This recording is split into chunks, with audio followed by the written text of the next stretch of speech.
Welcome to Sunday Comics, issue 1. I hope this will be a better performance than the last one. Let's go over what I want to talk about today. So I have read Witchblade, the 2004 series by Margaret Bennett. I think that's how you pronounce her name. 1 through 4. We're also going to talk about Penguin. We're going to talk about Crisis on Infinite Earths, the movie that ends the second run of DC movies. I'm not even 100% sure what that's about. And we're going to talk about Agatha All Along and Superman, the TV show, Superman and Lois. All right, so let's start off with Witchblade. I like Witchblade better than I like Wonder Woman. Witchblade is one of my 3 favorite independent comics, which includes Everett Hartsoe's Razor, The Crow, and I've read all the iterations of The Crow, including the relaunch that ended up being a limited series that never really finished from Image Comics, and Witchblade. So those are my 3 top independent comics of all time. After that would come something like Saga, which eventually got lame and kind of tiresome. But I don't know, like the first 2 years of Saga was amazing. The only writer I can think of that's equivalent to Bennett in any kind of way is Gail Simone. But there's a huge caveat there, which is everything I've ever read by Gail Simone, I love. My absolute top from Gail Simone is going to be her Batgirl run, but everything else has all been great. She's never let me down as a writer, and I think the reason why is because while her personal politics do eventually enter into the story, they never enter into who the character fundamentally is. So she always stays true to the character, and then the character has to deal with whatever situation, political or otherwise, or social commentary that Gail wants to share, shows up, and the character, as the character really is, has to deal with it. So it's a very natural outgrowth. So you feel comfortable, you feel safe with Gail Simone. You feel like she's going to take care of the character. So that way you're seeing how this character would react in this situation, not how Gail Simone wishes the character would react in this situation, if you can understand what I'm saying. So what happens with Bennett is that her writing is very hit or miss, and her politics stick out like a sore thumb. It doesn't feel like it's natural to the story or to the plotting or to the dialogue. And there's one great instance that happens in this new Witchblade run that demonstrates that problem. There's another problem as well, but we'll get into that in a second. But you see this when Nottingham says the word homeless. The dialogue stops, like a hard cut. So the action's going fine in the background, but in the writing stops for her to correct this term she doesn't like, to use a modern, in what she calls a PC term in the dialogue. That's unnecessary. You don't need to scold the reader for having a certain kind of thought. If you want to use the modern terminology, just use the modern terminology. Let the language flow naturally. And if it catches on, it catches on. If it doesn't, it doesn't. There's no reason for there to be a correction aimed at the audience. Like that just breaks character, it breaks narrative, and it hurts the dialogue. And like I said, I've read almost all of her stuff, I think, at this point. My 2 favorite works of hers is going to be her work on Red Sonja and Insects. And in Insects, it was fine because it was her creation. So, of course, it's going to sound, I believe they're her creation. So it's going to sound natural, even if they're talking unnatural for the time that they're supposed to be representing, right? In Witchblade, it breaks the character. If you want Nottingham to be callous and you want to show that Pacini is becoming more callous, then just use the impolite term, the unpolite term. Be crude. And if you don't want her to be crude, then use the more acceptable PC term. And that fits with Nottingham because, at least in some versions of Witchblade, Nottingham is a child of the Witchblade, not a child of the darkness, which he becomes. So that's perfectly fitting. He is a male feminist for all the good and the bad that means. That's well within fitting in for his character, for him to be silent yet forward-thinking and very egalitarian and a feminist. He should be a male feminist. And Irons, if you're going to go that route, should be the examples of the worst of male feminism, of the worst male toxicity that enters into the male feminist world. I just feel like some of her dialogue is not exactly as tight as I would like it to be. But the other problem, other than sore thumbs sticking out, is that her plotting isn't perfect. And I've noticed this in other pieces of her writing where things will show up in the plot, drop, and then show up later. And there's no connection between the two story elements. So a good example here is the bracelet falls off at one point in the art and it's not acknowledged. And then the bracelet just shows up again and it's not acknowledged. Well, either she needs to communicate better with the artist to tell him to do what she wants the character to do, or if that's what the element that she wanted in the story, then that beat needs to be acknowledged by the characters. And that's one of the flaws in her writing that I've noticed in other storytelling. And in some of the storytelling, like Red Sonja, it's acceptable because it's supposed to be fantasy. But here in urban fantasy, you want the story beats to be more connected. And then lastly, another problem that I found with this retelling is a problem that I've had with Top Cow for a while, which is the amount of pages they give to the story is so short. It doesn't feel worth it to pay the amount of money that you're paying for the number of pages that you're getting. On digital, it feels a little less painful, even though now you literally don't have a product in your hands. But those would be my complaints, is that the amount of material for her, for the storyteller to play with is way too short. She has way too few pages. The art's good. It's not great. It's not as good as the original Top Cow art. And I do like that now the flesh is muscle instead of the flesh like being like a sexy bikini.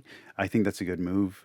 But again, there's not enough pages there for Bennett to really explore everything that she could explore. Like I said, she's a good writer. She's not my favorite writer in the world. And the only writer that I find her comparative to it would be Gail Simone. But that being said, I would give Witchblade a 7 out of 10 for the new series. The first issue was a definitely 9 out of 10, and every issue afterwards has gone down by a little smidgen of a point. But that happens with most of Bennett's writing, where she starts off really strong, and then by the last few issues, you feel a little lost. But that's okay. The next thing I want to talk about is Lois and Superman, or Superman and Lois. Superman's back, and he has the heart of General Lane, which is also now a Doomsday heart, which makes me wonder if they're going to go with the Doomsday virus thing, but I don't think they have enough episodes to actually do something like that. So I'm not sure where they're going to go with the story. I want them to do the Jonathan Superboy thing and give him a Superboy costume. I wouldn't mind if they do the Superwoman thing with Lois. That'd be fine. That'd be cool. I kind of feel like they don't know what to do with the other son now. And I don't know how they're going to wrap everything up tightly, because I kind of feel like since the introduction of Hetland's, is that his name? Of the actor's Superman, he's always been kind of downplayed. And that's been the largest shortcoming of the new Superman series, is that while his Clark is great, his Superman is a little bit less than super. And that's always bothered me about this version of Superman, which might be one of the reasons why Gunn is canceling him off. They want a Superman. And I get it. I do too. But I think the actors, all of them, are doing a great job. I think the writing in this series is great. I think this is the most in danger a Superman, a version of Superman has ever been in any version of Superman. So it's good. It's overall, it's good. It's good TV. It's good drama. But it's the weakest portrayal of Superman I've ever seen, including alternate universe Superman. But that's okay. The acting is strong. The writing's strong. So everything else works. Let's talk about Agatha All Along. Agatha All Along did their post-reveal episode. It was a little boring. I know some people said it was great, it was amazing. It was not. What I liked is that they gave the actress playing the fortune teller screen time, which I wanted from the beginning. I think she's the most interesting character in this run. And I think the next most interesting character is Death. And I really want Death. I want Rio to be in more scenes. I want her to do more. I hope they keep her in the MCU, and I hope it's Audrey Plaza, and I hope they give a shout out or a callback to Legion at some point, because I think you should. If you're going to incorporate all of the X-Men stuff, you should give a little shout out to Legion. And maybe like she took on the face of that character because she liked what she saw there when she killed her or something like that. You know, just something kind of cool. Other than that, Agatha All Along is running smoothly. It's an okay series, but it's good entertainment, and you shouldn't be turning your nose up to it. Like, yeah, it's not great. It's not WandaVision, but it's good, and it's progressing the story along, and I think it's fun television. But the scene, the settings, the backgrounds are not good. But what are you going to do? It looks like it's something from the late 90s, early 2000s on syndicated television, or something from the Sci-Fi Network pre-CGI. Talk the Penguin real quick. I think the Penguin is awesome. The latest episode, I believe this is episode 5, episode 6. No, it's episode 6. It is good, but it took too long to get going. So it gets good at about a little bit after the halfway point, but the build-up to getting going is way too slow. I thought this was the slowest starting episode of all the Penguin episodes. And I want Penguin to be Oswald Cobblepot by the end of the series. I know that's a stupid ask. I know that's not going to happen, but that's what I want. And I want the big reveal to be that he's Oswald Cobblepot the entire time, that that's their real last name. And I guess Victor is the Robin in this series. So yeah, it doesn't look like things are going to go good for him next episode. Unfortunately, the trailer for the next episode did spoil a little bit, but that's okay. If you just watch this episode and you don't watch the trailer for the next episode, you have a really good tease that can hold you over for the rest of the week until the next episode comes. And lastly, I'd like to talk about the Crisis on Infinite Earths 3-part movie, or 3 movies. It wasn't good. It was not good. The highlight for me was that it did really awesome things in every single movie. First movie is the best one of the 3. The art is not very good in any of them. It's supposed to tie into the rest of the movies from this lot, and it has callbacks to different actors. I like that they get all of the Bat family together. That was really cool, but they don't really do a good job of explaining which Batman is in what part of the story. They don't do a good job on any of that. And they're very inconsistent. So you have Hal Jordan at one point, and then you have Jon Stewart at another point, and they don't really explain anything. And that lack of explanation, it's really bad. The writing's not good. The art is not good. The acting's fair. It's a lot of the actors that you love. The voice acting from the Bat family is amazing, but the rest of the actors seem to be phoning it in, which is kind of sad. Although the Spectre did a great job, which I believe is Lou Diamond Phillips, so he did good. But yeah, it wasn't good. It wasn't well structured. It wasn't very clear. The storytelling wasn't very good. I've read all the Crises, except for the latest one, Dark Crisis. That's the only one that I haven't read. I've seen the different versions of Crisis put on TV, whether it's from the CW verse, Arrowverse version, or if it's the, which was fair, or if it's the cartoon, the different Crisis cartoons from different episodes from the animated series. There have been better versions of this. I think there's a Justice League Unlimited that does it better, or a few episodes that do it better. There are different takes on this material that are much clearer, and the plotting is much stronger and showing which characters which is better. Another thing I didn't like is that they wipe out all of the 90s cartoons. I thought that was unnecessary. That was not a fun touch.